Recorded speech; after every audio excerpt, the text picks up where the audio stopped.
I do want to start off by thanking the officers of your association.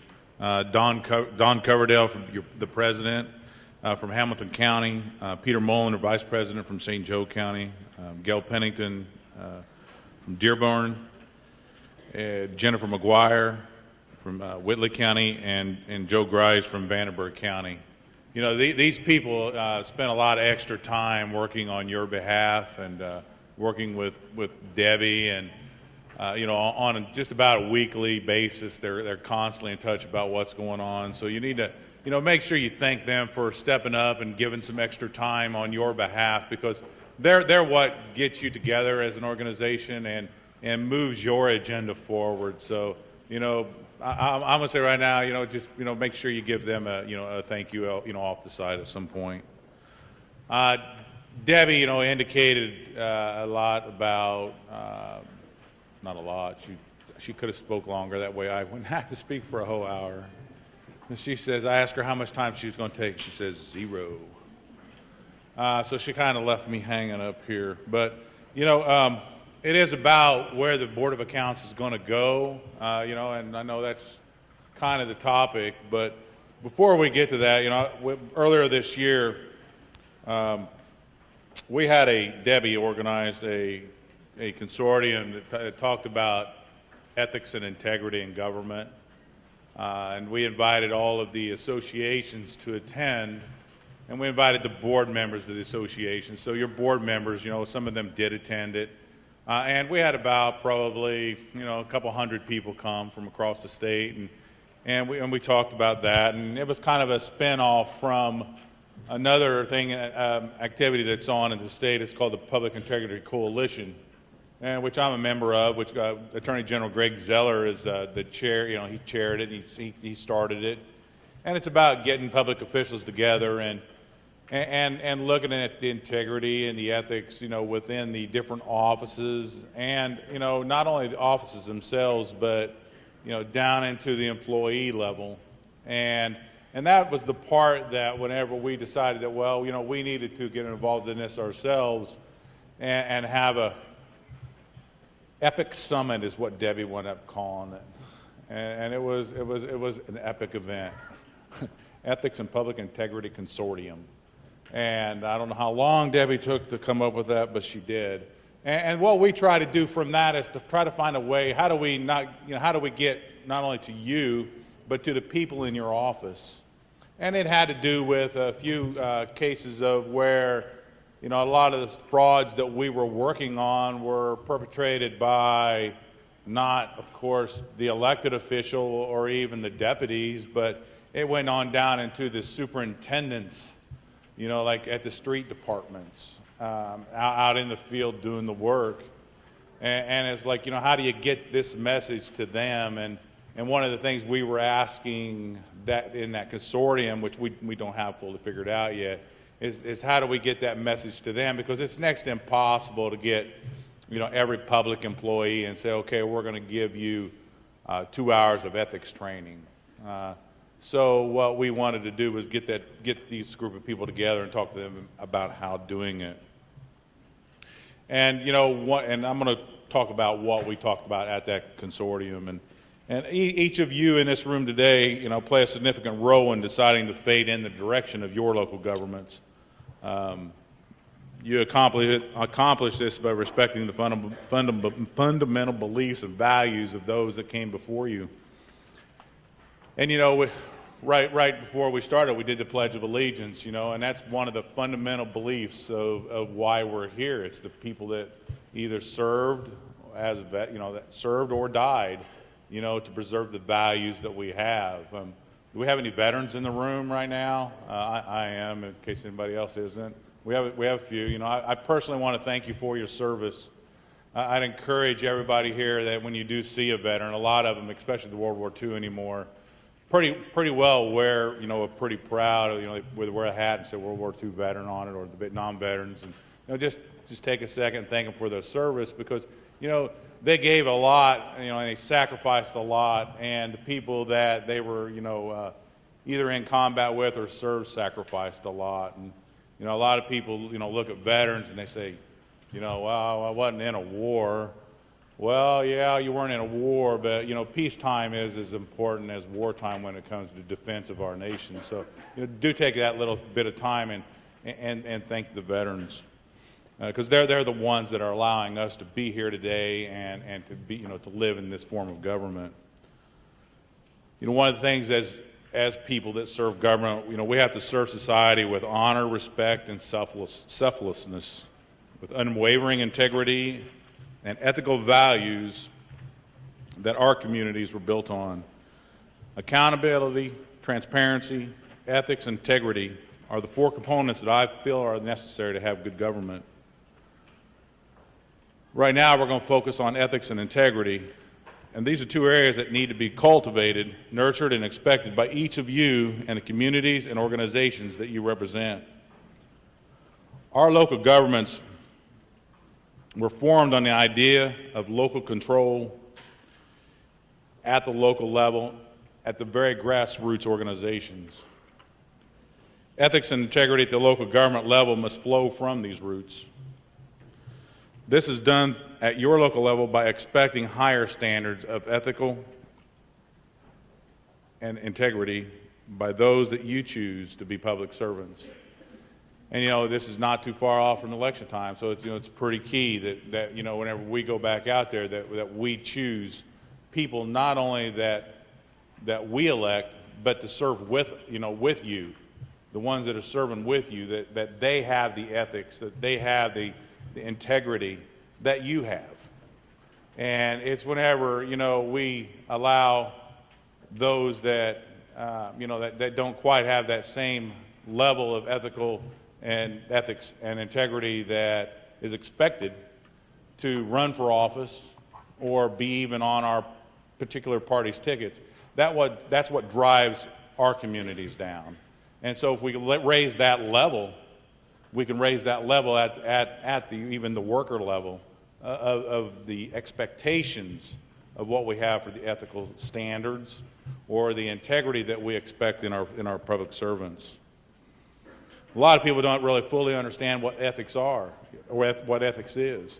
But it's really a gray zone of human behavior that lies between the laws on one hand and common courtesy on the other hand. It's not something that's mandated by law. You don't have to be ethical. But as a public servant, I believe it's everybody's moral obligation to be ethical. Integrity is one of the qualities that the public values most in public officials. We use the notion of integrity expansively as general all-purpose yardstick as which to measure public conduct. The least that integrity requires of a public official is that he or she not be corrupt. Integrity requires that not to take some action or fail to take some action because of perceived benefit to oneself, even if the benefit is incidental and not a reward. Although we sometimes have to draw a painful distinction between what is and what is not within bounds, the principle is reasonably clear. The meaning of integrity that comes the easiest above all, be true to yourself. These components of good government are not reflective of one political party. Likewise, when we see breaches in trust of these components, those breaches are also not reflective of a particular party. It's not a Republican issue and it's not a Democrat issue. Any organization is only as good as the people that comprise of it. You want people in public service who are capable, who are not only capable, but who have a well-developed sense of right and wrong. You want people with energy and empathy for others, and you want people who are more concerned about the public good than personal gain. James Madison, one of America's founding fathers and and our country's fourth president, wrote that if men were angels, no government would be necessary. If angels were to govern men, neither external nor internal controls of government would be necessary.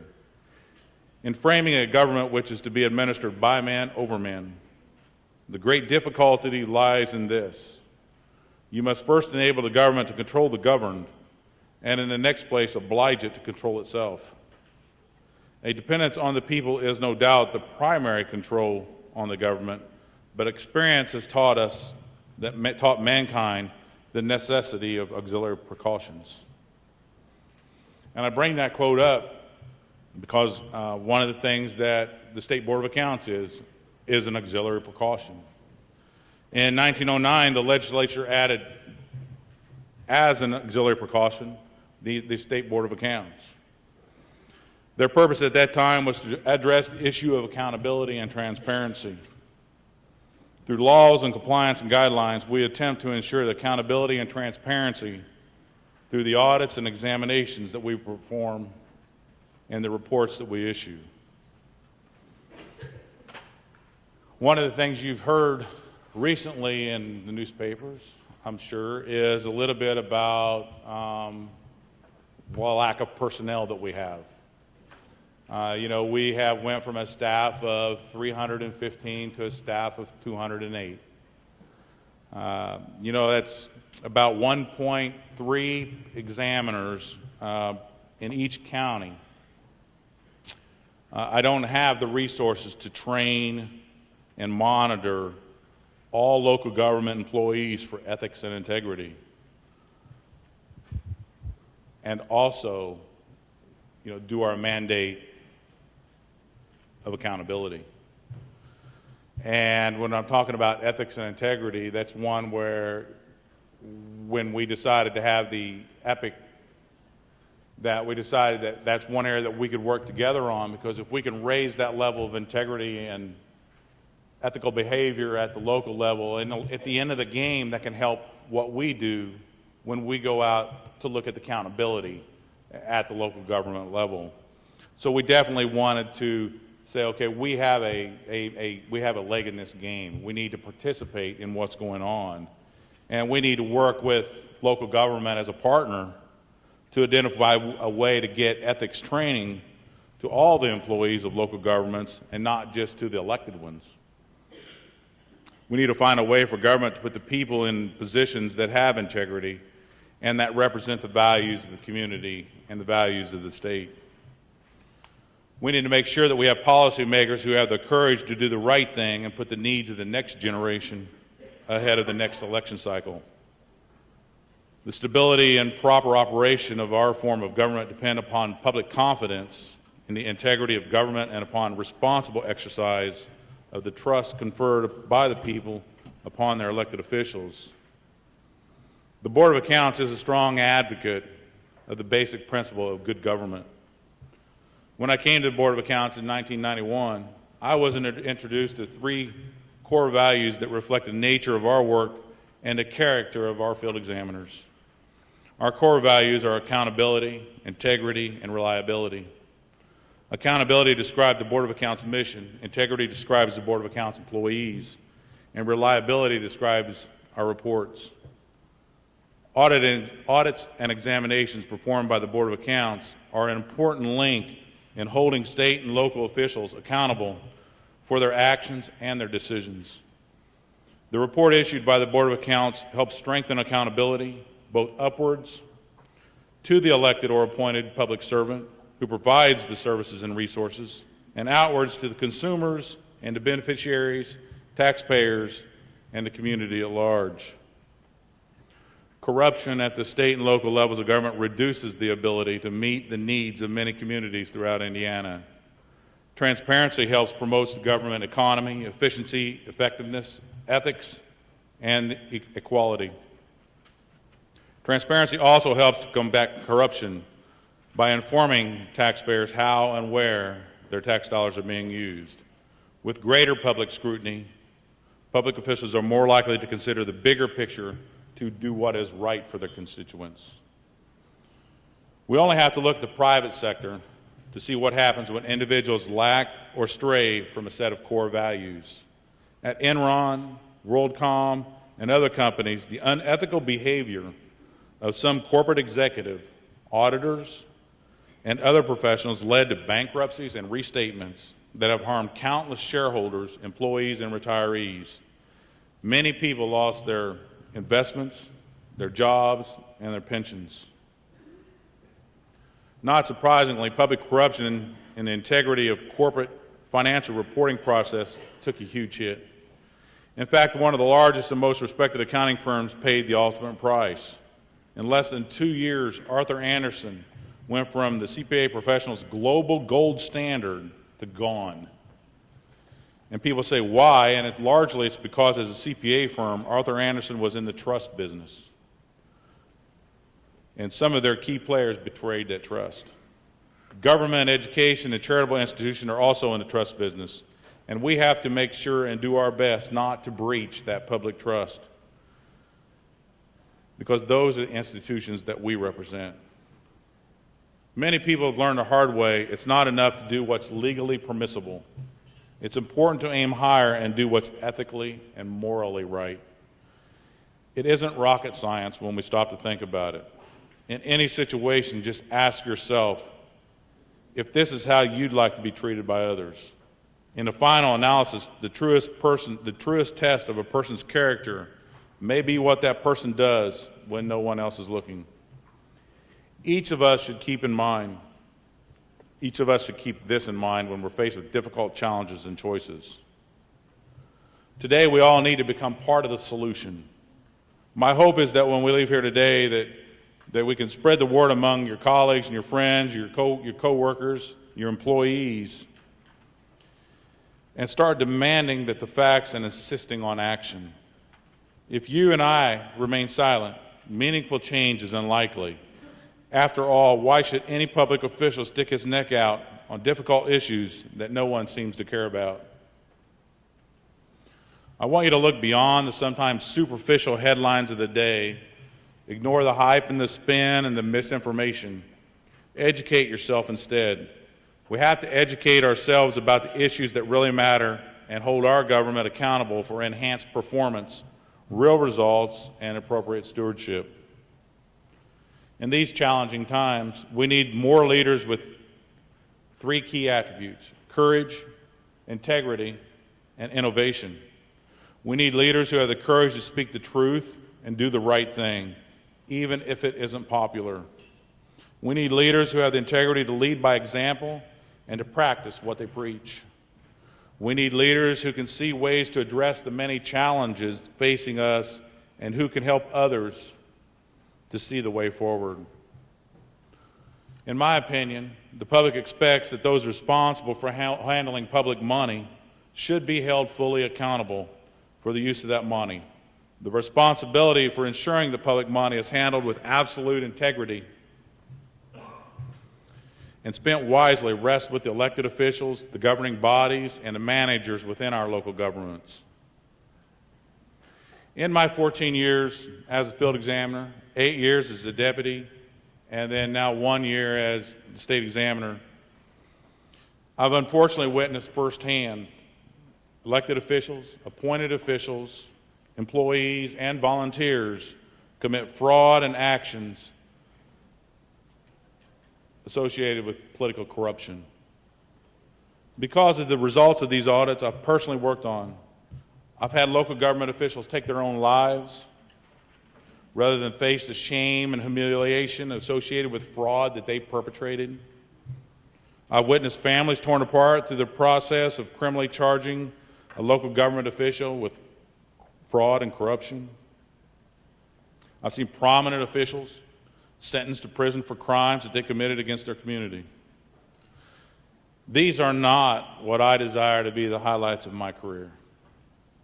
I would much rather be the highlights of my career that I was able to participate with you and other local government officials to identify ways to install ethical values in all of our local government employees.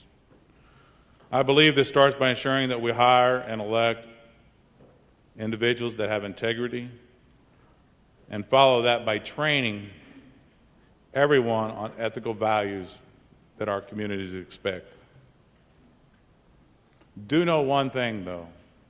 I won't waiver as state examiner to hold anyone associated in government in Indiana accountable for any fraud that they commit or any public corruption that they may participate in. I do believe that we can work together and make a difference. To do that, though, I'm going to need your help. And that's the part on integrity. Now I want to talk about what's been in your public light in the last probably month or so. And currently, I am meeting with each representative and each senator. And I'm going to them and I'm explaining exactly where the Board of Accounts is. And where we are today is, as I mentioned, I had 315, now we have 208 people. I cannot continue to do the work that has been given to the Board of Accounts with the people I have. I do not recall if last time I was here, if I read to you what some of the responsibilities of the Board of Accounts are, but I'll do it again. Last year, we issued 1,586 audits and examinations and reviewed many more filed through contract audits. Annually, the Board of Accounts audits the State Comprehensive Annual Financial Report, the state's Federal A-133 report, all 7 state-supported universities, 3 city-county hospitals, and we oversee 25 other hospital audits. We audit the Bureau of Motor Vehicles, the Capital Improvement Board, 91 counties, 119 cities, and 25 towns. We biannually audit or examine 423 towns, 1,006 townships, over 300 school corporations and cooperatives, which include approximately 1,500 extracurricular accounts, 92 soil and water conservation districts, 79 conservancy districts, 68 solid waste districts, 66 regional districts, 54 fire protection districts, and 70 districts of other various types, including public transportation corporations, port authorities, area library authorities, airport authorities, flood control districts, military reuse authorities, regional planning commissions, redevelopment authorities, and we review approximately 120 state agencies. Okay. I do that with 208 people. Okay, I said I should do it with 208 people. Okay, I can't do it. Okay, what we are doing is, and there's another story, what we are auditing is everybody that right now receives federal financial assistance, and that's about 88 counties. Okay, that's 88 counties, and about all of the school corporations receive enough federal financial assistance, which means, as you all know, over $500,000 you get a federal audit, right? So we're auditing you. We're auditing the school corporations that get that. There's about 5 or 6 towns maybe that fall in that category. All the other people on that list that I just read, we're not even looking at, because I can't get to them. So what I'm going and I'm talking to the legislators about is we need to address that issue. How long can we totally ignore all those other units of government? When we talk about fraud and corruption, most of the fraud and corruption, honestly, guys, does not happen at your level. Most of it happens at the extracurricular accounts, at the trustees, at the smaller towns. It happens at the units of government where they don't have controls in place. They have 1 people shop, 2 people shops. They don't have a different person that does payroll, a different person that does claims. It's the smaller ones that, when you look at to why the Board of Accounts was created, that those are the issue problems, and we have issues. I know. One of the first things I did was pull 20 people out of the ability to go out and do the audits and purely have them work over here on this, what we call the examination side. They keep full time on fraud. I have 20 people, fraud, all year long is all they do. We identify about $4 to $5 million of fraud a year. And those 20 people really need to be about 45. I mean, they just can't do it.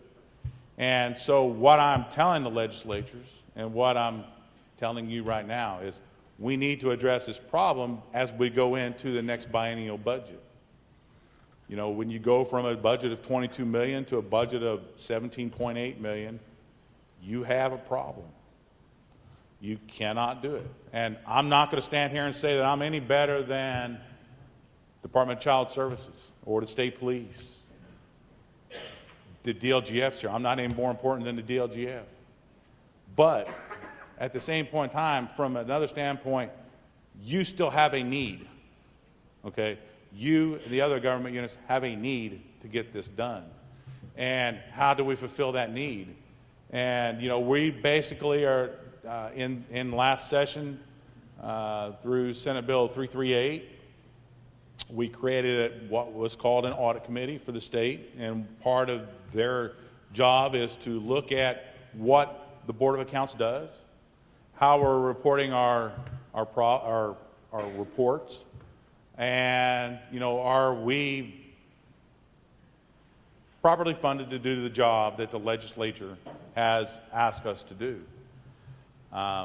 Basically, what the law says the Board of Accounts is to do is to review every account of every government and every office in the state of Indiana. And they tell me I have to do that either annually if you're a state, annually if you're a county, annually if you're a city, or annually if you're a town of over 5,000 population. Everybody else is every 2 years. So I have to either do it on a yearly basis or a biennial basis. Well, from an accounting standpoint, whenever people go in and they look at your impairments to independence, they call that, when you have too much to do, restricted by a timeline, they call that an external impairment. And what that's saying is that by me only having this much dollars to do this much job, that I either have to, one, sacrifice quality to get this job done, or not get the job done. So if I'm succeeding at getting my job done, I'm sacrificing quality. Well, that's what they call an external impairment, which would be a finding on my part when they came in to do their peer review. I'm in a peer review year starting October 1. That was this month. They won't find a finding on me because my answer to this is I'm not going to do them. Okay? I'm going to get done what I can get done, and I'm going to do it right. Okay? That's the most important thing. So when the people are in your place, you know, they may be there a little bit longer than what they have been because they've been told to do one thing right now, do it right. Because if they leave and it's not done right, they're going back. So that's their number one goal, is to do it right. Now we flow into a new concept when we go from that, where right now, which you guys are benefiting from those audits right now, to the next problem that we run into is we're running into what, you know, the state has a biennial budget. We're running up to that in this next year. Okay, well, you know, once again, I go back. The only audits I can do are those that get federal financial assistance. I can't go 2 more years of not auditing the rest of your local governments. So we're going to have to address this issue now. If we choose not to address this issue, which is an option, then I have to make the other decision that the financial statement audits that you currently get will have to be done by somebody else. They will not be done by the Board of Accounts. I can't do them. I can only do what the law allows me to do, go out and do the examinations. You know, I was talking to Monroe County earlier, and, you know, their bill next year, if somebody else comes to do it, at a minimum, it's going to be $150,000. Because, well, you know, once again, who's going to do all this other stuff? So I have to look at it from that aspect. Secondly, we can address it during the legislative session. We can say, well, you just need more appropriation, let's just give you more money. I'm going to think that's probably not going to happen. You know, we've already went, you know, since 2006 in the wrong direction that goes. So I don't see any white horse running up and saying, let's just top off and drop $8 more million in your budget. You know, and thirdly is to look at the $45 a day that we're actually charging taxing units of government and say, you know, are you receiving a real benefit that you want to participate in and help pay for part of this cost? And as much as I know you have no money, I get that point. I am a CPA. I really do the numbers real well. But we're going to have to make a choice at some point at what level you want to participate in this process. You can either participate with the state in it. It can stay $45 and you can hire your audits out. But I can't stand here and fight against that process because I can't do them. We're at that point. So, you know, I am working with the associations, with David Bodorf, with the school association, with the cities and town associations to try to find a solution. At the audit committee the other day, what they came up with was that for David and I to sit down and you know, David and the others, they didn't even bother to talk at the meeting, and I really right now don't really even know what that means, whether they oppose or for. They've spoken individually with me because we've sat down at the table with them from the start of the process that, you know, they're supportive in the Board of Accounts receiving full funding. They really aren't real happy about paying for more. But at the end of the day, I think people have to look at, you know, what is, once again, let's go back to what's ethically and morally right. I mean, are you receiving a benefit above and beyond what the Board of Accounts was actually, you know, built to do? You know, to examine each account, examine every account of every officer in the state of Indiana, okay?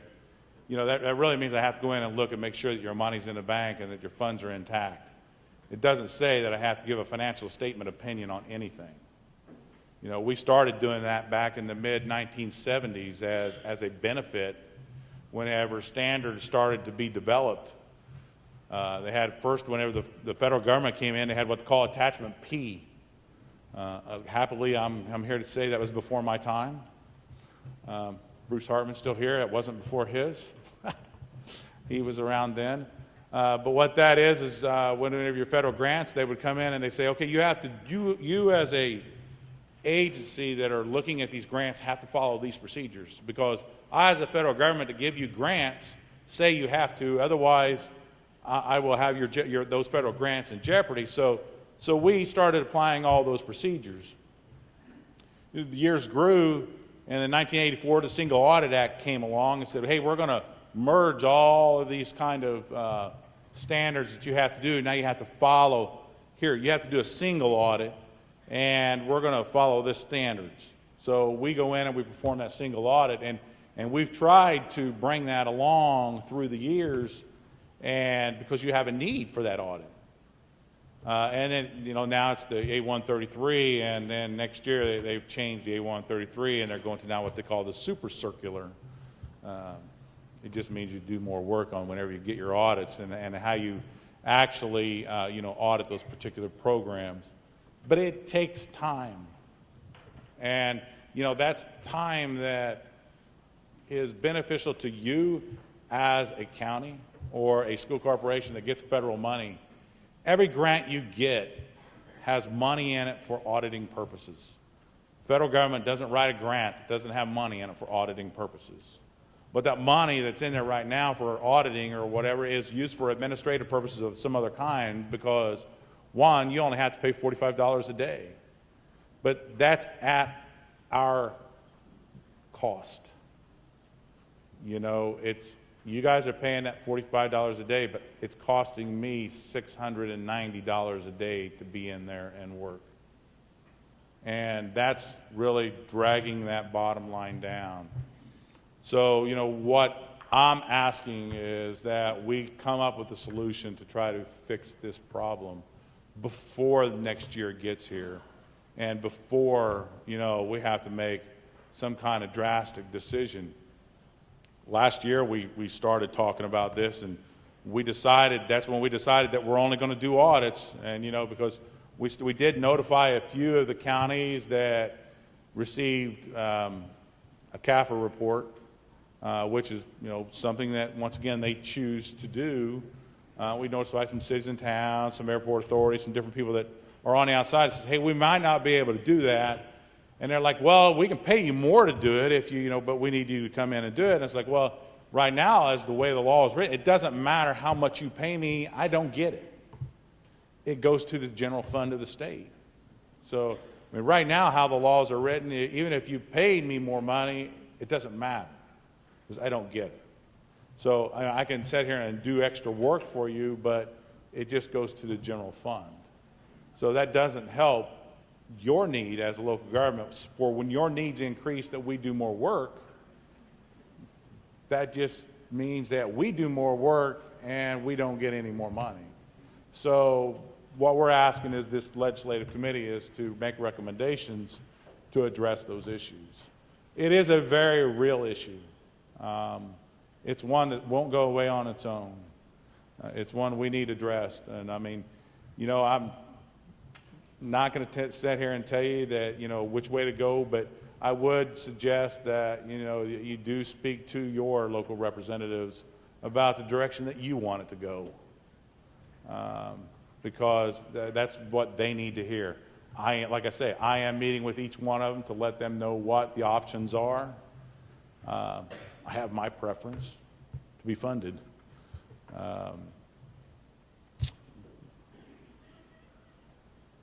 It's a fairly difficult position to be in. Not necessarily one that I had thought I would be in as a state examiner. Although I know as deputy for Bruce, everything we went through and the things that we as an agency tried to change to, through the years of the waning budgets and try to improve our efficiencies and change the procedures, and I'm telling you, we're efficiencyed out. We got nothing left, and we got to the point where our quality was sacrificed, and when we sacrifice our quality, it starts to sacrifice our reputation, and I don't think that I want to sacrifice that reputation. One of the things I was wondering whenever I first was going to address today was I thought, well, maybe I'd just sit down, sit there for 10 minutes. And people would be wondering, what the heck is that guy doing? And I guess what I would want to be doing when I was doing it was try to make a point of what it's going to be like when the Board of Accounts isn't here. Because if it goes in that other direction, that's where it's going. And I don't want it to go there. So we do need your help. And, it's individually on your part. And, I'll close today by using a quote by somebody that is a Democrat that some people say that they question whether he is or not. I really don't question whether he is or not, but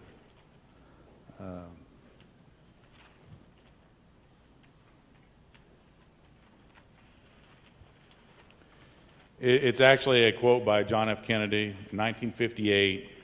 He said, "Let us not seek the Republican answer or the Democrat answer, but the right answer. Let's not seek the blame. Let's accept our own responsibility for the future." And I think that's really where we're at today. Let's forget about the past and where it's been. Let's look at what we need to do to make this right as we move forward, so it doesn't happen again. And with that, if anybody has any specific questions, I'd be glad to answer them. If not, I do thank you very much for what you do. It's a very thankless job, and it is very appreciated by every member of the Board of Accounts. Thank you very much.